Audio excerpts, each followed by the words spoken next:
to what I hope will be a very exciting afternoon, because you've got a Tour de France cyclist going to talk to you about transportation strategies in Israel, but also elsewhere. I'm Arunabha Ghosh. I run the Council on Energy, Environment and Water, one of India's and South Asia's leading policy research institutions. We are very delighted to be collaborating with the Ananta Center and Tel Aviv University to host this session on alternative energy and smart transportation lessons from Israel. I'm just going to take a couple of minutes to introduce the speaker and just talk a little bit about the subject, but then I'll hand over to my colleague Karthik Ganeshan, who will chair the proceedings. Transportation in India is a messy and complex affair in all senses of that phrase. But if you actually think about it, and we were just having this conversation a little earlier in our office with Mr. Rosner. When we think about the impact on the economy of transportation or lack thereof, we have very different ways of analyzing it. And I'm sure you'll hear from Mr. Rosner about the subject. But when we look at it from an Indian perspective, we have to think of it not just in terms of the services that transportation provides, but also the classes of society that use different forms of transportation.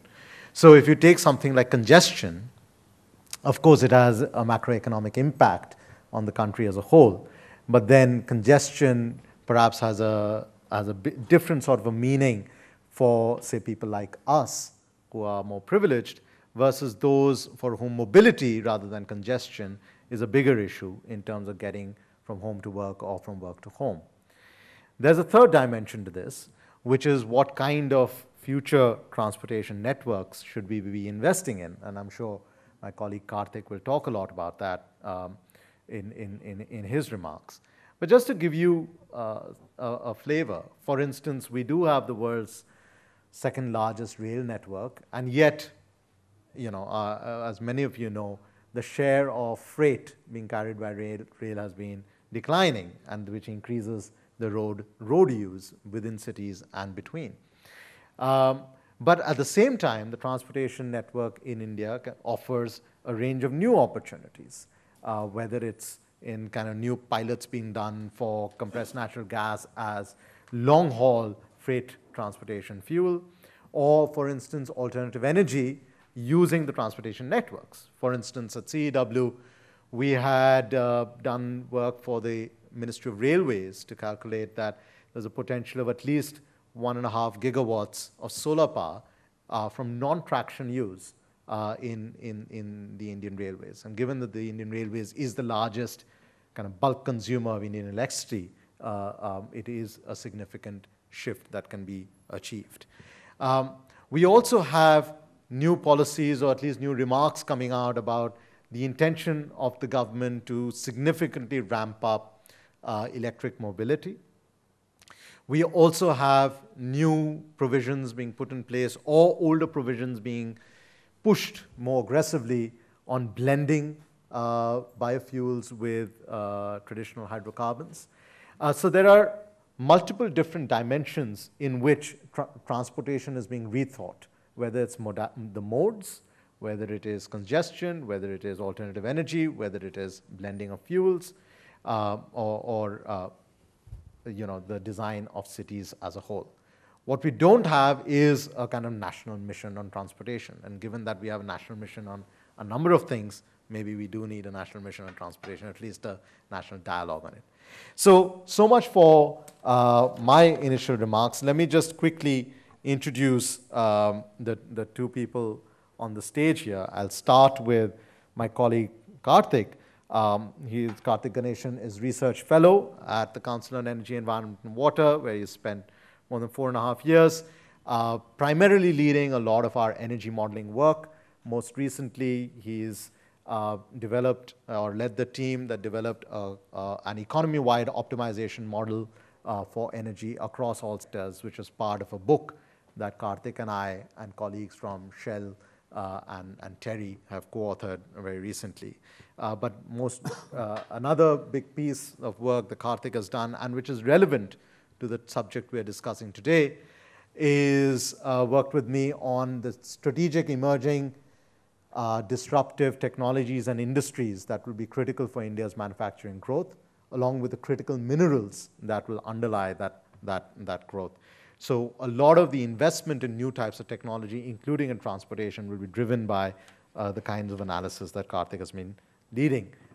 He has a degree from the Indian Institute of Technology in Madras and a postgraduate degree in public policy from the Lee Kuan Yew School of Public Policy in the National University of Singapore. And now to the guest of honor, Mr. Eyal Rosner. He's the chairman and director of administration, Fuel Choices Initiative of the Prime Minister's Office in Israel. Of course, you'll hear a lot more from Mr. Rosner about what the Fuel Choices Initiative is about, but what we have on paper is that it is the national program for the development of alternative fuels and smart transportation solutions. But underlying all of that is a huge amount of work and investment that's going into startups, into established companies, into research groups. Some 450 startups and 200 research groups have been supported and promoted in this effort. Prior to this, Mr. Rosner was CEO of the Borowitz-Moses Group, which, among other major acquisitions, took over Israel's national airline, El Al, during his 7-year tenure with the group. He's also been a vice president at the Bankers Trust for 5 years, an advisor to the government of Israel and the Israeli Space Agency, a board member of the Young Presidents Organization of Israel. He served as a captain in the Israeli Navy, and has a degree in computer science and in economics from Tel Aviv University. But as I said, he's a cyclist at heart, or at least was when he did the Tour de France in 2006. No better person than him to talk to you about transportation from the ground up. May I also place on record my deep appreciation for His Excellency Ambassador Danny Carman for joining us this afternoon for the proceedings. Over to you, Mr. Rosner. Sure. So good afternoon, everyone. Welcome to the afternoon's discussion that Mr. Rosner will primarily be driving. I'm here merely as a facilitator, not as an expert. As Arunabha mentioned, our work in the transportation sector is at its infancy in some sort. We are part of an intermodal comparison group that's looking at the transportation sector to analyze what are India's transportation needs over the next 20, 30 years. That's an exercise that we're embarking on right now. Otherwise, CW's footprint on transport per se is limited. That said, Arunabha mentioned that there is no specific transport mission in India, but in the audience is Daljit, who was part of an effort called the National Transport Development Policy Development, and they came up with obviously a lot of recommendations. But India's focus on transportation is really, the big, shift from roadways back to railways. How do you add infrastructure to that extent, and to ensure that the needs of a lot of people spread across parts of the country are actually covered. What we're going to see here is, of course, a different demonstration, perhaps applicable to areas like New Delhi, which is suffering immensely from pollution that arises from transportation.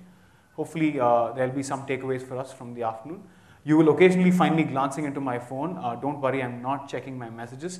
I've got a few points here which I want to raise with Mr. Rosner when he is done with his presentation. So over to you, Mr. Rosner, for your presentation. Thank you. So, good afternoon, everyone. Thank you for having me, Ambassador. Thank you for coming. It's a great pleasure being here. I'll try to make this presentation short in one hand, but educative in the other, as much as I'll be able to. Let me see where it is. Okay. So before I start, I was wondering how many people ever visited Israel from this crowd, just to get a glimpse. Okay, so most of you didn't. So I thought, how should I? First of all, this is, as I said, this is the mission that I run.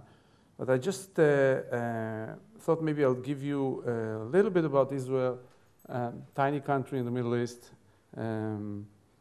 More than half of the country is desert, surrounded by nice neighbors, and have a lot of issues, but also some similarities with India. We get our independence in 48, just a little bit after India, but we have from some, thank you, from some odd reasons, we turned this country into a center of innovation, up to a point where we actually been described as among the top 3, which is obviously impressive. And I keep asking myself, how can it be? I mean, how we've done that? No, but I'm not sure I know, but I'd like to show you a short clip, been done by others, of course. Let me see if I have it, which I hope gives some example of a little bit more about Israel. Israel is, by many measures, the country relative to its population that's done the most to contribute to the technology revolution. Now, when you look at the NASDAQ, companies are listed from around the world. There's one country, though, that truly stands out, and that is Israel. If you go to the Middle East looking for oil, you don't need to stop in Israel.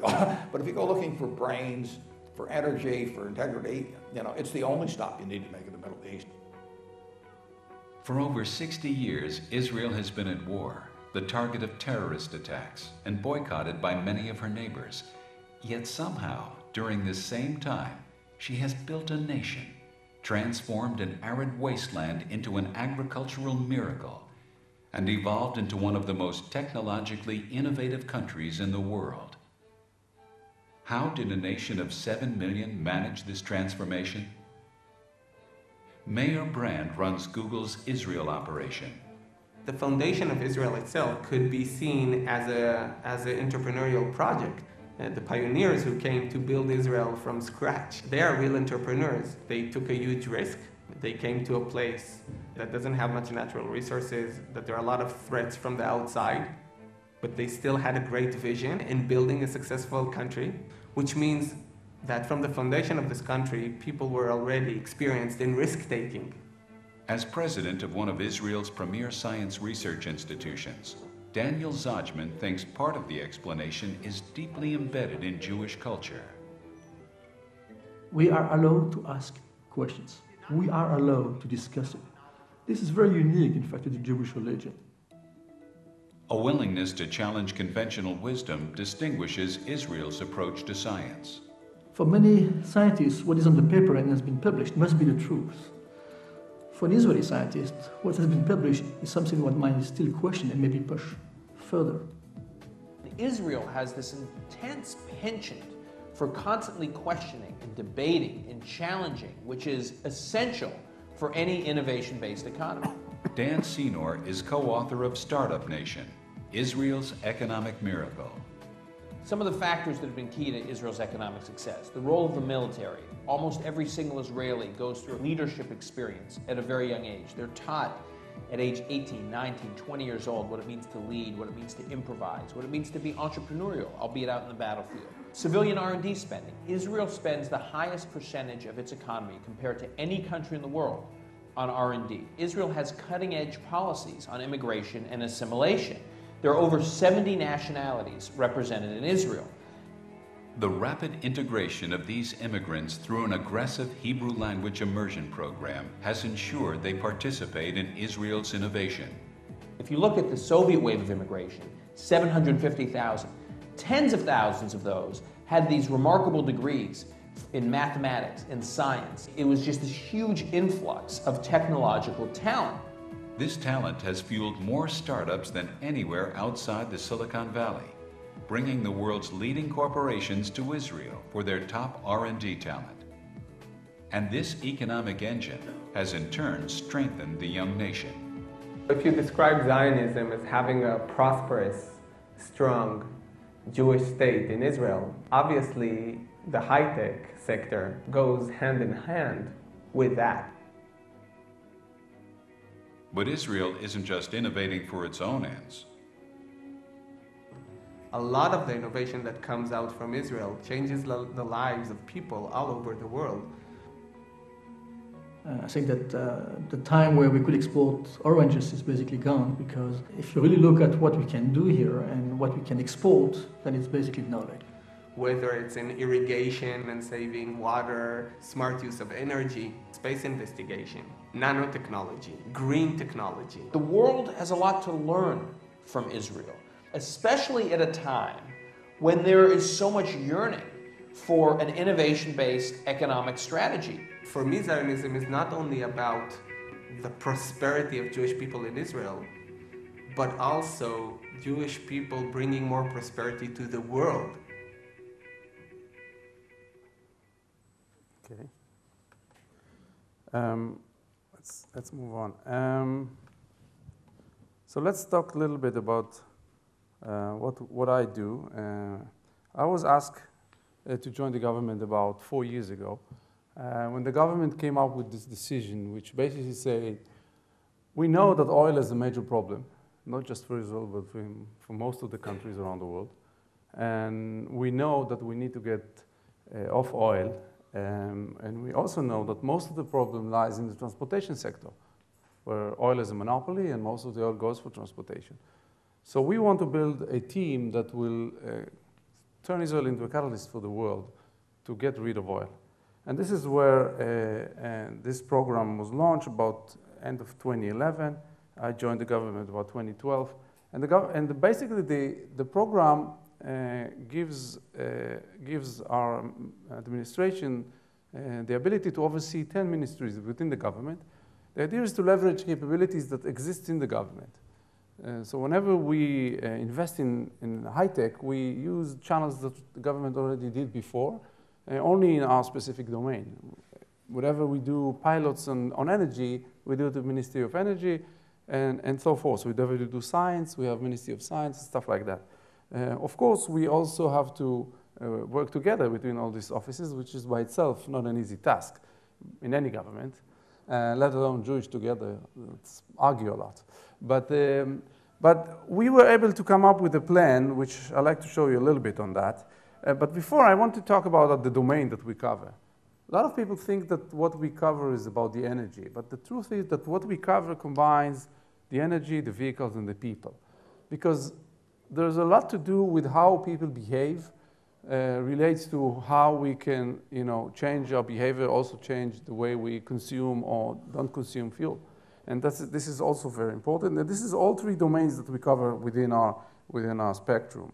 Our strategy have three pillars, I would say.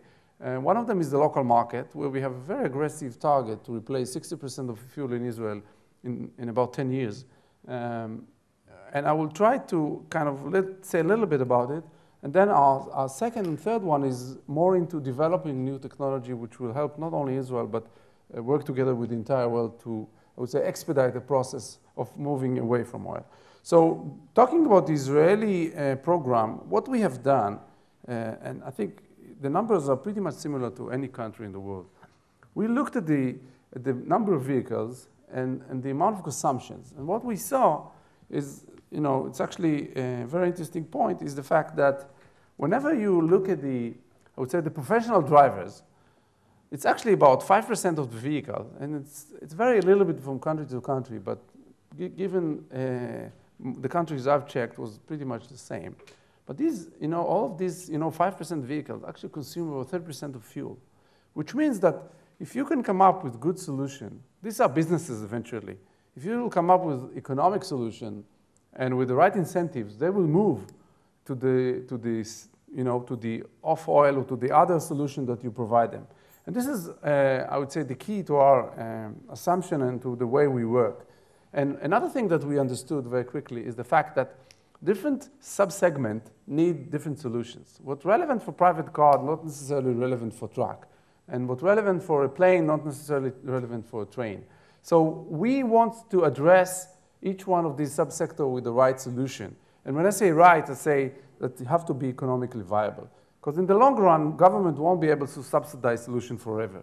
And therefore, we have to look for solution that makes a lot of sense. And one of the things that we've done is check all around the world what are the technologies that are out there and what are their feasibility to become viable within the next couple of years. So for example, I'll give you an example of a couple of pilots that we've done because of that. Electric buses. It turns out that bus, we know the routes. We usually know the exact amount of energy that the bus needed. And therefore, we can actually plan a bus that will be perfectly fit for energy, for batteries, as opposed to private car that one day we drive 50 kilometers, another day we want to drive 200 kilometers. So this is something which we've tried, started to try a couple of years ago, and by now we already see that the price of the total cost of ownership for electric bus is in par with diesel. This is just one example. We already did some pilots on new materials like methanol together with Fiat Chrysler. And again, the results are very promising. Methanol is a little bit cheaper. It's also a bit cleaner. And it can also be generated from other sources.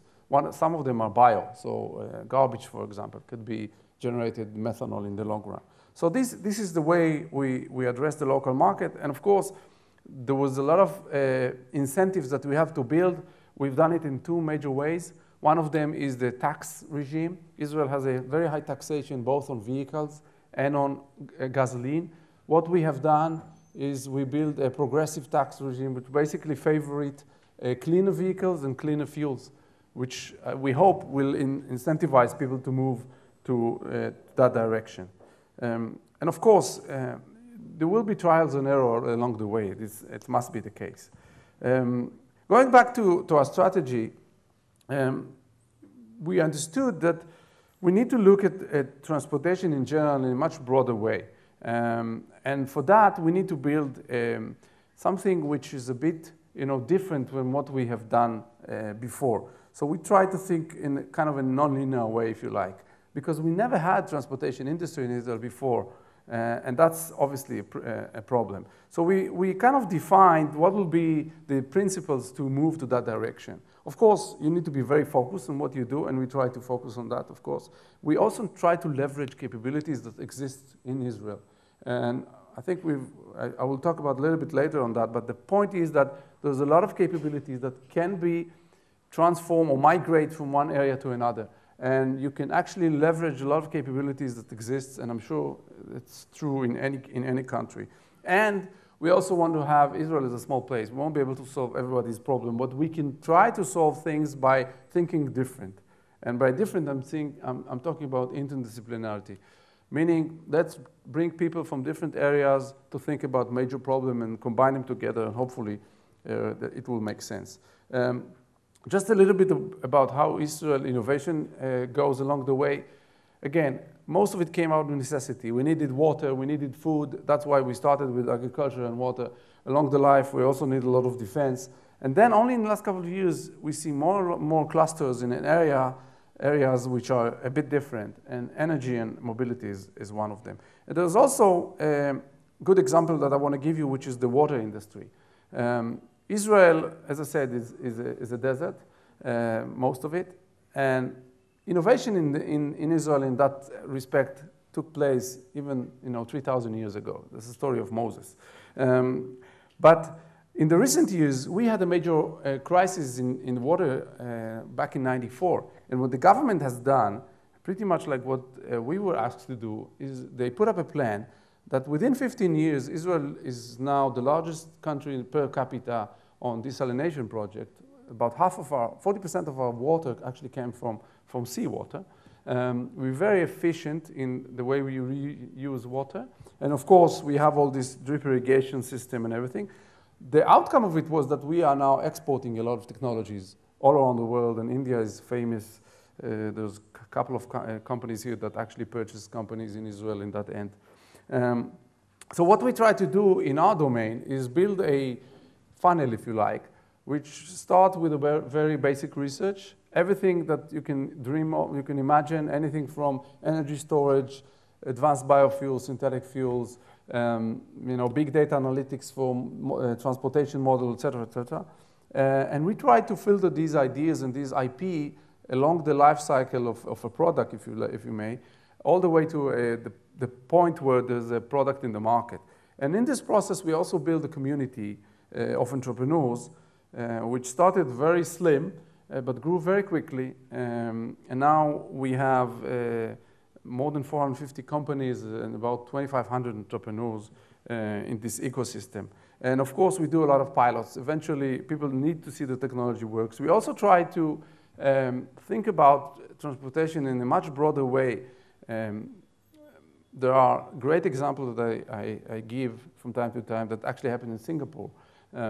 Singapore actually invited MIT to survey the transportation market and to basically recommend what to do. And what these guys have done, they've measured everything. And among the things they've measured, they realized that there is no taxis when there is rain in Singapore. And what they've found out is that the reason because if you have a car accident in Singapore, at the beginning, before you even start, you have to pay fine. And then if you are not the one to blame, they pay you back. But if you're a taxi driver, you don't want to take the risk of paying this fine. So you move to another part of the island where there is no rain. So that's, simple things that, if you think about transportation in a more broader way, you can find ways to overcome. Now, I want to show you a clip, which will speak better than me. Where is it? About what we're able to, this is, of course, just an example. There are lots of other ideas, but I thought that... The world is growing fast. We aspire to live in a world free of pollution with sustainable transportation, relying on green, stable energy sources. The Fuel Choices Initiative aims to address these global challenges. We like to turn Israel into a center of knowledge and technology in alternative fuels. We are building an ecosystem that fosters innovation and leverage the entrepreneurial spirit of Israel. These are some examples of startups.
Automated driving, we are taking our core capabilities of visual understanding to the next level, where the degree of details required to support self-driving cars grows by leaps and bounds. In addition to preventing collisions, the system must sense the road at great details, including lane markings, curbs, barriers, obstructions, recognize a large vocabulary of traffic signs and traffic lights, and be fault tolerant to a degree unparalleled by today's driver assistance systems.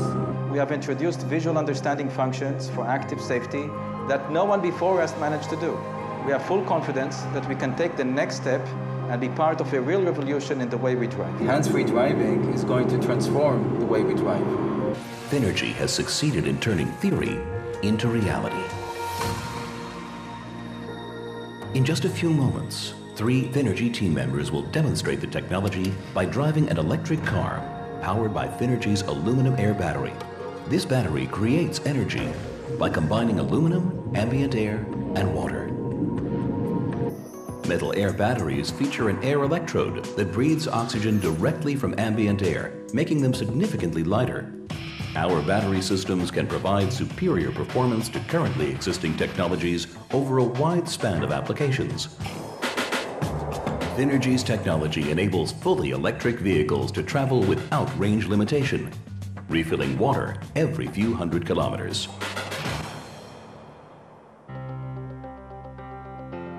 NCF's innovative, cost-effective system reduces emissions from a range of energy-intensive industries such as steel, glass, coal gasification, and more. Using excess heat and other renewable energy sources, we convert harmful carbon dioxide waste into syngas, synthetic gas used in making high-value fuels and chemicals, thus turning cost-bearing emission reduction into a new revenue source.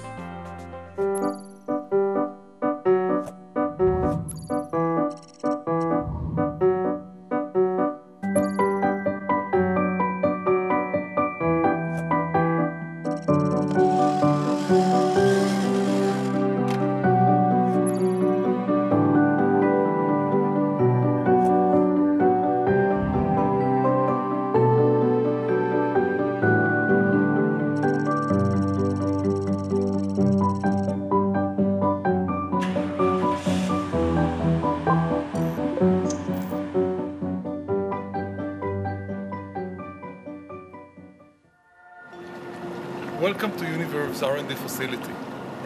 This is where we are developing our microalgae to biofuel system. This is our system, which is called HAV. It's transparent in all sides, and you get something like 15% more light. And the mixing system is based on a blower that takes out bubbles. It's a scalable, modular system. We have strains that have all the necessary components like oil, proteins, carbohydrates, to have a diverse portfolio of products. We have a harvesting system based on flocculation, so we can offer a complete microalgae to biofuel process, and it's a scalable and a profitable process.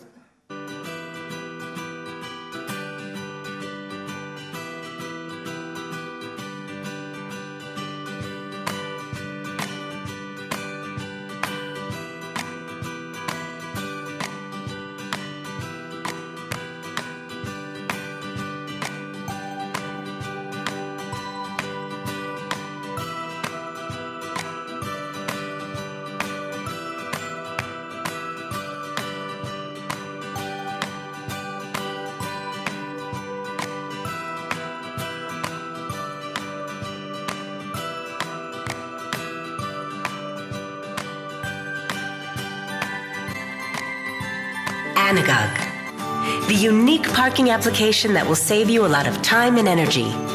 Anagog automatically recognizes when parking spots are about to be cleared. Our unique software actually detects when drivers are walking towards their parked cars and alerts you about it in advance. Anagog analyzes the accumulated parking events over time and provides you with minute-to-minute, detailed statistics of your chances to find parking anywhere in the city. Anagog.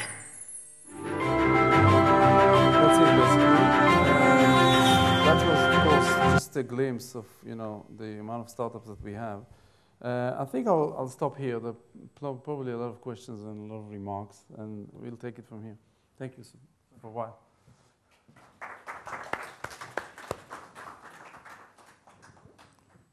think I'll speak for the entire audience when I say that's an impressive set of innovations that Israel has come up with. And I think Indians like to think of themselves as, a different problem altogether. That no solution that's created overseas is suitable for India, because if I take the example of the driverless car, right? And you probably have driven through Delhi's roads, and you find, how is a driverless car actually ever going to navigate in a system, right, where there's almost every rule that's there in the rule book being broken, right? But despite that, there are entities in India. I think Mahindra is running a big competition.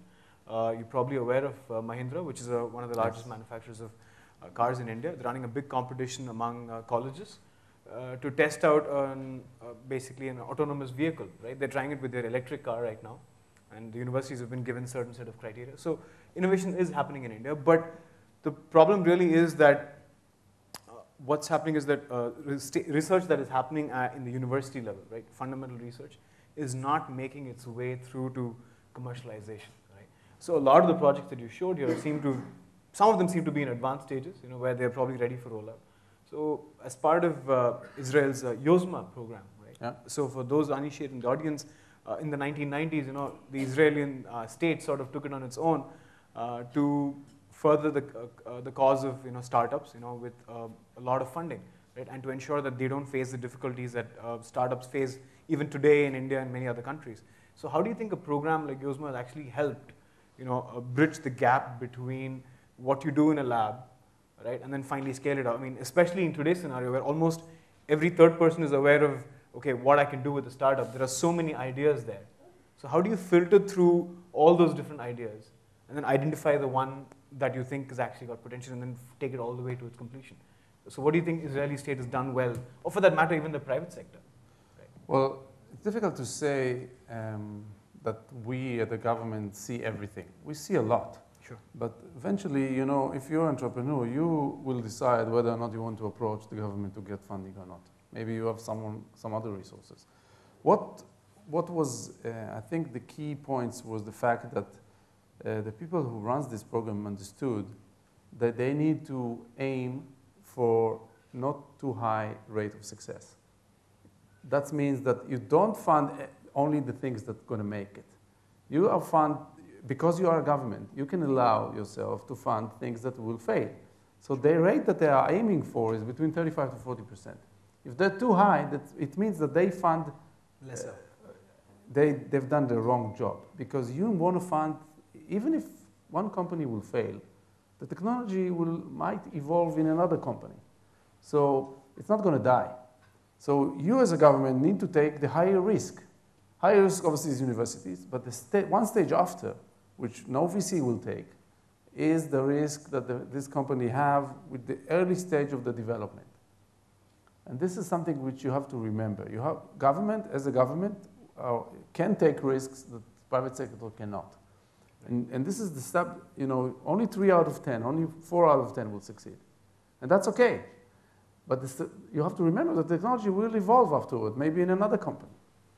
Right. I mean, that's an interesting approach. I mean, in India, I think the biggest case for success of government's intervention in R&D is probably the space research, right?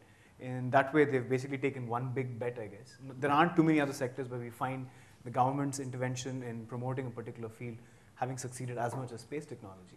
That's something that India has done really well in, but I think that's a very good point that you make, that the government must not sort of put its eggs in one basket and try and support a lot more. They try to be agnostic to technology. Right. Only when there are programs like ours, which, it's a dedicated program from the Prime Minister's office, then they are giving money specifically to this program. But in general, they try to be agnostic. Whatever seems to them as advanced enough, they're willing to. So even in the case of India, we also have 85% fuel dependence, on supplying countries for oil, right? Yeah. Probably more so than Israel, but we aren't nearly doing as much. But based on our research, we find that there's, I think that narrow sense of energy security, that where will my supply come from, is not necessarily a big enough driver for innovation at this level. Perhaps Israel has that that feeling of being in a ghetto by yourself, that you want to try and innovate, innovate. Whereas being in a country like India, which faces less sort of perils on a daily basis, even a large dependence like 85% is not seen as daunting. I think there are two points to that. First of all, it's always hurt when the oil is $100 or so. Sure. When it's $30, okay, no problem now, right? The other thing is that people are unaware of the amount of economic burden that the country and each personnel actually suffer because of oil. Because of the fact that it's a monopoly and you're actually paying premium for the price for the product that you bought. Right. And this is one angle of the issue. The other angle of what we call smart transportation and smart cities is the fact that we pay a lot of money and we pay a lot from our health on everything that relates to congestion. We measured it in Israel. The number is about 1.5 percentage point of GDP. I'm not sure in India is less. Okay. The problem is that this is something that we are paying without even paying attention. Right. We pay the gasoline price because this is the price, regardless of whether it should be the price. So there is, of course, a lot of investments that need to be made in order to make this progress.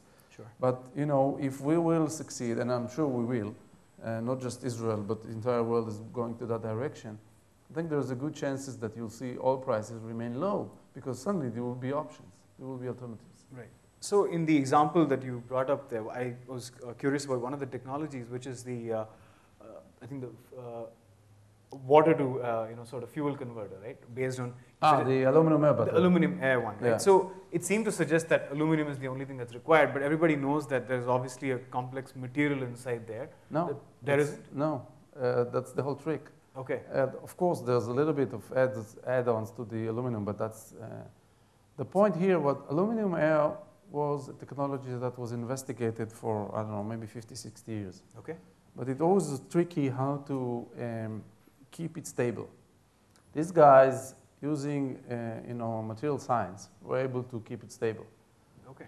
So they do something with the aluminum, which I'm not a scientist, so I won't be able to explain exactly how, but they do it in a way that enables, because what happened the way you create aluminum is that you basically put energy, usually in a cheap source, water reservoir or something. You put the energy into the aluminum. What you do here is just extract it.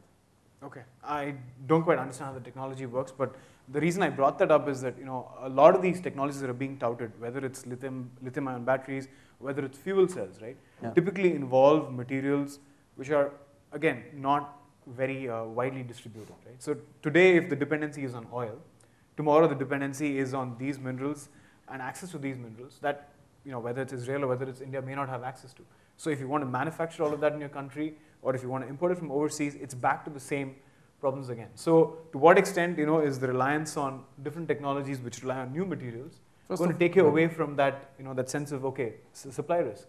I think I've mentioned that during my speech. We believe that the future, we will not have one silver bullet. Sure. We will have more than one solutions, which means that the dependency will be much less. You will have options. Mm-hmm.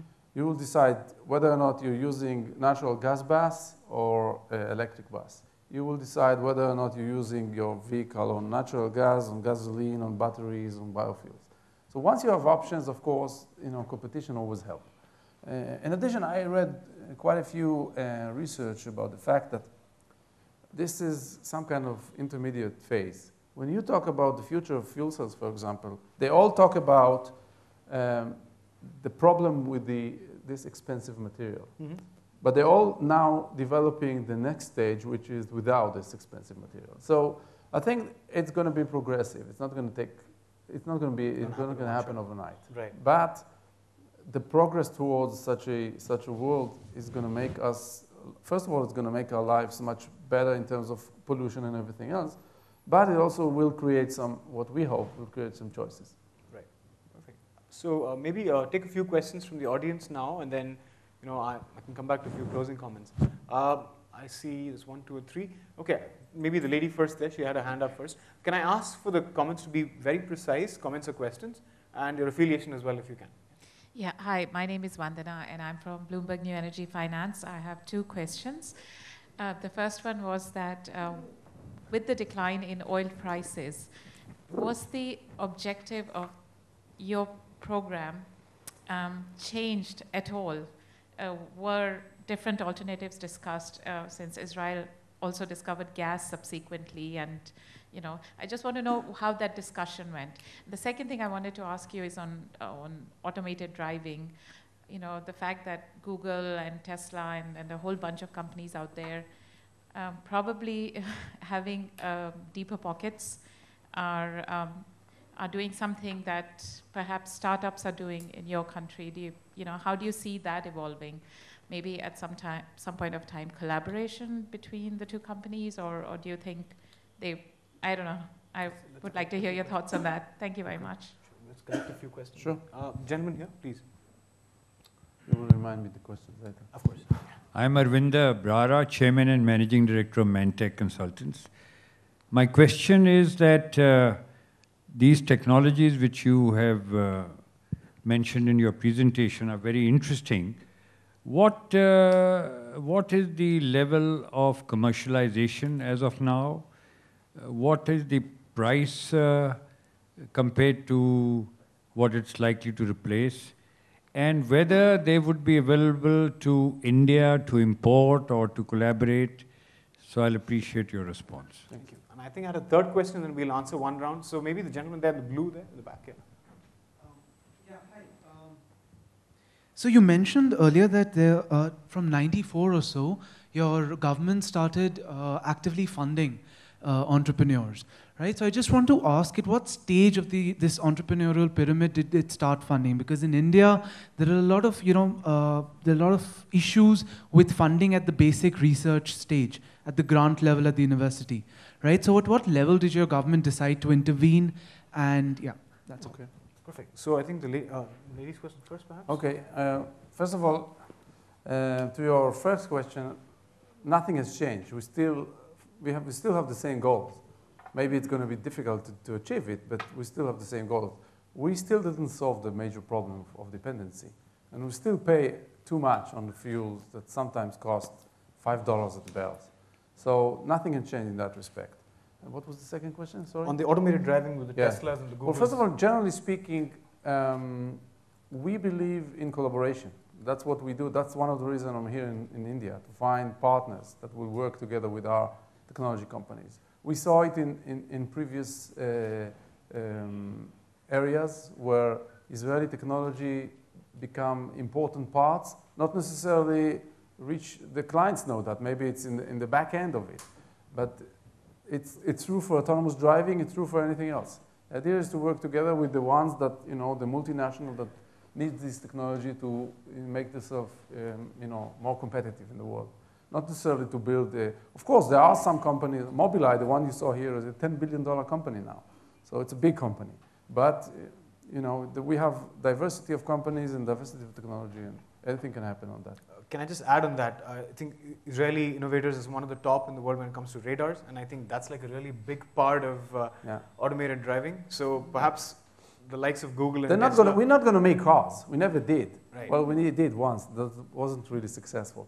But the point is that we can, you know, embed our technology in others, you know, in other cars, other manufacturers, whatever. So great. So the second question I think was on, I think the cost element is always going to be difficult to answer. So what is the cost of these technologies? Okay. And then would it be available for licensing for countries like India? Well, of course, we need to talk one by one. It's going to be difficult. But generally speaking, we are aiming for competitive prices.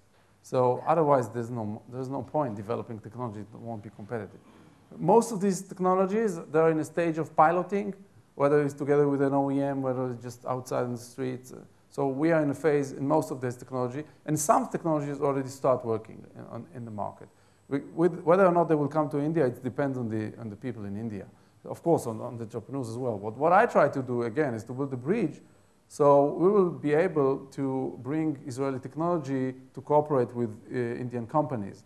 You have to remember that when you're an entrepreneur in Israel, India is not your first choice. You always look west. It's easier. That's where most of the money is. You maybe grew up, you will study in the States, whatever. So for us, it's much more challenging, and here I need all your helps, to build a bridge to India where Indian companies, and you got a very nice group of companies in these domains, can work together with Israeli small companies and maybe, you know, embed some of their technologies. And the third question there was on startups. Yes. Startups, yeah. Well, as I thought I might, maybe I failed to mention, the idea here is to fund the very early stage. The ideas which are even before the companies or just really initiated the ideas, and this is where you fund them. You fund them when they need most, and nobody else wants to fund them. So maybe an IP that just came out of university. Of course, every time you fund, you never give 100% of the money. That's not the point. The point is that someone else will take some risk, but you're willing to reduce his risks. So if we will take the scale of VC, it's a pre-seed investment, if you like, up to a seed. Right. On the question of cost, sorry, just a point. I mean, it really depends on whether India wants to adopt technology or not. What will happen if we don't have access to it? For example, water, right? Singapore, which is a country which recycles almost a lot of its wastewater, right? And then it supplies it back to the drinking stream. Right? The reason they do it at the cost that it does because they need that water. So I think India being a land of plenty, you know, as it's always been envisioned, right, with all the rivers and everything, right, we've never really valued the resources, and as a result, we feel that any investment in technology that is going to make water more expensive is perhaps not that viable. So one day, maybe when we're pushed against the wall, we will act. But until that point in time, I think a question like cost is always the first thing that you might end up being asked. So second round of questions, 3 more. I think the lady in the white here, a gentleman in the blue, and then a gentleman in the hat there. Yeah, please. Yeah, I have 2 questions. Yeah.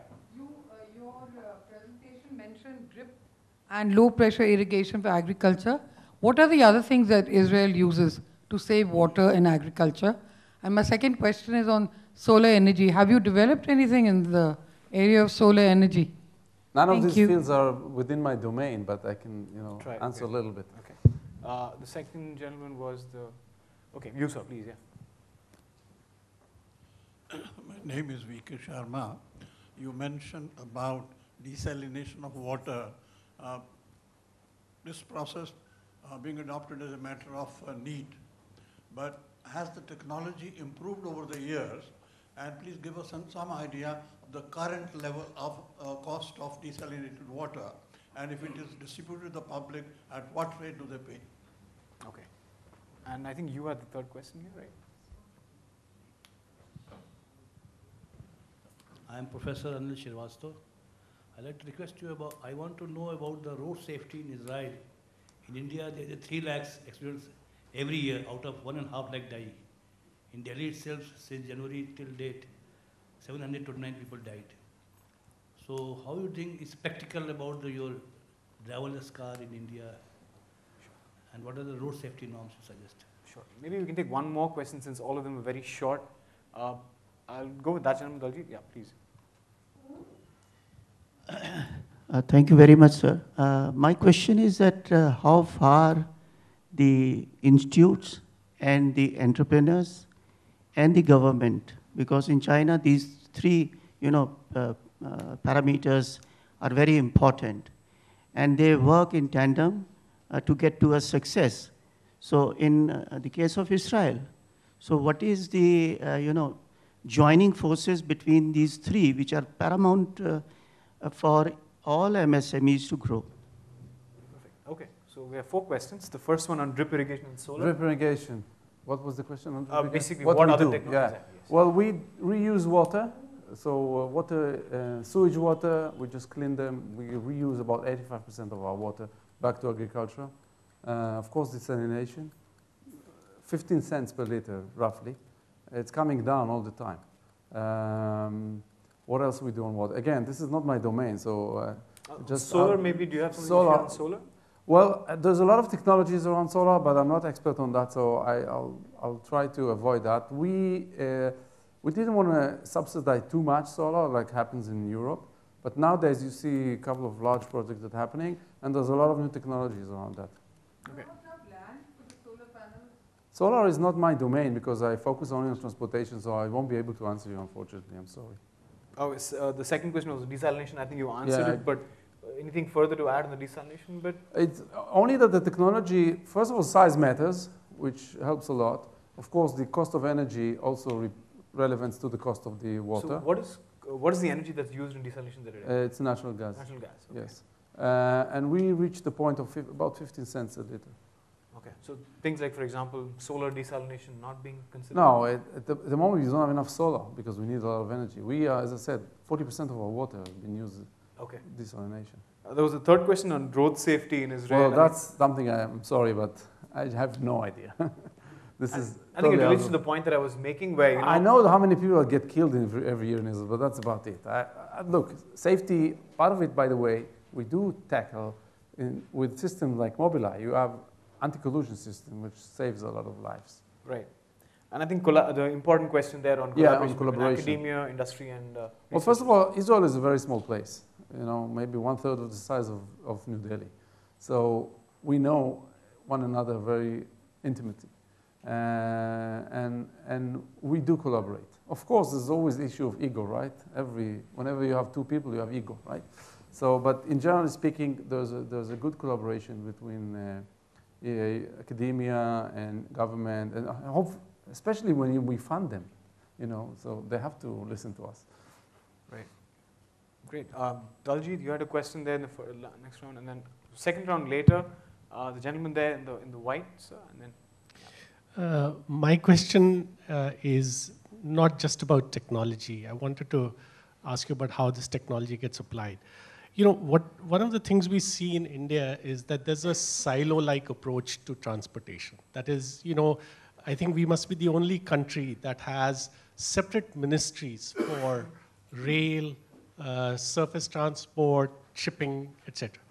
And but almost every other country has they've all moved to a single Ministry of Transport, because that's how you get sort of optimum use and you know how to focus. So how do you, first of all, how do you do this sort of integration in Israel? And the second thing is, in a country like India where our resources are limited, how do you target, how do you decide what do you fund? If you can't fund everything, I mean, in fact, how do you decide what is it that you should be funding? Okay. Thanks, Daljit. One more question there. We'll answer this and we'll see whether we have time, and then we'll go for the next round. Yes, I wanted to get your views on government mandates on electric vehicles. Now, if you look at some country like Norway, I'm told that more than 20% of the new cars being sold today are almost electric. 50% in almost Norway. 50, and they have a mandate to become all electric in the next 10 or 15 years. Okay. And then at the same time, you have companies like Toyota who've taken a long-term view that all electric is not the way to go, and they're going to go hybrid until the next 30 years or 40 years or 50 years. What's your view, and is there going to be an end of the internal combustion engine? Okay, for the first questions, we do have one Ministry of Transportation. I think your point is really important, because what we understood is, again, Israel is not a rich country as well, so we want to be efficient in what we do. And efficiency is maybe the name of the game. You don't have to spend too much money, you just have to do it right. And when it comes to transportation, I can give you an example of things that we do right now. You need to measure everything. And measurement, right, because now sensors are so cheap and computing are so cheap, you can do a lot just by measuring your problem. And even in Israel, we didn't do that up until recently. And when you measure your problem, you can find a lot of solutions just by knowing the problem. Even they don't have to cost money. I just gave this example that happened in South America. When one city, they have this huge problem of congestion, and they realize that they have 3 major factories in the city. So what they've done, they've asked one to start at 7 a.m., the second one at 8 a.m., the third one at 9 a.m., and suddenly there is no congestion problem. So there are solutions that doesn't cost too much, but you need to have this overlooking of all these problems together. And this is something which you will have to address in India, because 3 ministries, it's a chaos. 1 ministry is tough, so 3 is even tougher. And I think when you want to choose, I don't want to choose technologies. I want to enable technologies. There's a big difference. I don't invest specifically in one technology over the other. I'm agnostic to that. What I like to do is to enable the market to choose the right technology for it. So if a taxi driver will want to buy electric, he can buy electric. He will buy electric if it's good for him. We need to put in the pricing everything that associated with driving electric vis-a-vis driving internal combustion engine, which means pollution and everything else. And of course, sometimes you need to provide with the infrastructure, at least at the beginning. But all in all, you don't want to, at least we don't want to choose technology. That's our view. You mentioned about data, and I saw this slide that you had on the distribution of fuel use across different vehicle categories. You go looking for that piece of information at the high level in India, you will not find it, right? What you have is an AC Nielsen survey that happened over 2,000 retail outlets to tell you what is the use of diesel across different transport categories. You're talking about measurement, in the real time. We're looking at measurement aggregated over a year that's available only in a sample manner. It's not even a complete census. So the use of diesel, for example, in transport is only an estimate from a sample today. It's not a number that reflects what might actually be happening in reality. So when measurement is that poor, I guess decision making on where it's actually being used and which consumer category actually needs a subsidy. We don't have a subsidy right now, but when it was in place. And this is a good point, because to measure that, it's not going to cost anything. Yeah. It's just going to give you a great picture of what's going on, and then you can make a decision. Right. And I think the EV. Yeah, well, exactly. My personal view is that EV in the long run will beat the internal combustion engine. I don't know if the turning point will be 5 years from now or 7 years from now. I have no idea. But what I do know is that technology is moving so fast in that end. What happened in Norway, we in a different way do the same. As I said earlier, we are benefiting people who buys electric vehicle, and we also benefiting the fact that you use electricity instead of oil. But Norway is a rich country, so they can afford to do something which other countries might not. But I think that in the medium term to long term, by the way, Norway is much more than just the electricity. You don't have to pay for your toll roads. You don't have to pay for your parking. So it's a package that attracts people to move to electric. I think even in poor countries, at some point, electric will be cheap enough to basically penetrate. And you have to remember that the electric engine is much more efficient than the combustion engine. So that's physics. So eventually we'll be there. So perfect. I think we've had most of the questions covered here. I'd like to thank Mr. Rosner for taking the time out. Is the SkyTran already implemented in We pilot it now in Tel Aviv, near Tel Aviv, yes. Actually, Gurgaon is going to come up with the Skypod, by the way. I saw that, and I noticed also that there was this big ad. Yeah, I know he was here. He tried to. Right. So Gurgaon, which is one of in the satellite city of Delhi, is also planning to implement the SkyTrain. I know. Now we are piloting as well. Okay. Good afternoon. My name's Gary Sussman. I'm representing Tel Aviv University. I was actually told by Kieran to do a vote of thanks. And what Kieran Pasricha tells you to do, you do. So just very quickly, first of all, thank you to the ambassador for coming. He's a busy ambassador, but he's been an amazing support and friend of everything we're doing. I have two connections in my Tel Aviv University hat to this event. First of all, Eyal and his organization have a center of excellence at the university and an accelerator. So when you're in Israel next, you're welcome to come visit, and we thank you for the partnership. But there's a deeper connection to Ananta Aspen and CII. We've, for a long time, had an Israel-India forum and a partnership which we truly appreciate. And Kieran and Tarun, thank you for everything you've done. Thank you to CEW. Arunabha and I share a supervisor for our PhDs, but he was the brighter one, and I think he's done an incredible job with his center. He has what we call in Yiddish Sitzfleisch. He can sit on his bum and write. I can only talk and schmooze. So thank you. Thank you to our moderator. Thank you to our speaker. It's his first trip in India, his third day, and the objective is for him to fall in love with India. It's binary. For us foreigners, we either love it or hate it, and I think he's fallen on the right side. And to be a champion for Israel-India collaboration, I really believe that there's a lot that can be done in this space. We were speaking with Arunabha earlier. So, a little bit about Tel Aviv University. We're the largest and most comprehensive research university in Israel. We have 3 agendas in this country. One, we're trying to work with Indian academia, harder with the IITs, of course, your children, the students. We have many, many Indian postdoctoral students, doctoral students. We have an EE degree in English, half the students are Indian, so we want more Indian students. But above all, it's a long-term partnership. And on that note, may I wish you a speedy, I'm not sure that's going to happen, and safe journey home. Thank you. And Harshit and Arunabha, thanks for all your help. Good evening. Thanks. Pleasure.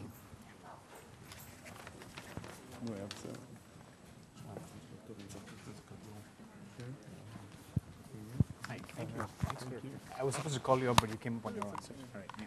We don't wait for invitations.